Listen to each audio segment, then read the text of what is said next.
Hey everybody, this is a quick video in case you have SoundPeats Air4 Pro wireless Bluetooth earbuds and you need to do a hard reset on them.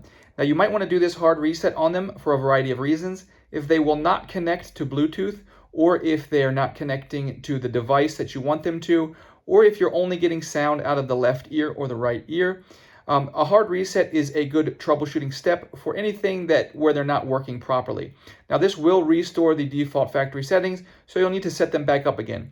But if you'd like to do that, it's pretty easy to do. All you need to do is put your earbuds back in the case and make sure they're set in properly and they're charging. And then you're going to leave the case lid open.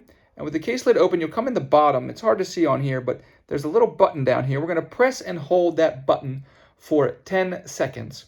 And we'll know that we're finished when this light will flash white twice, at which point the earbuds are reset. We just need to then close the lid, open the lid, and then we can take them out and repair them as a new device.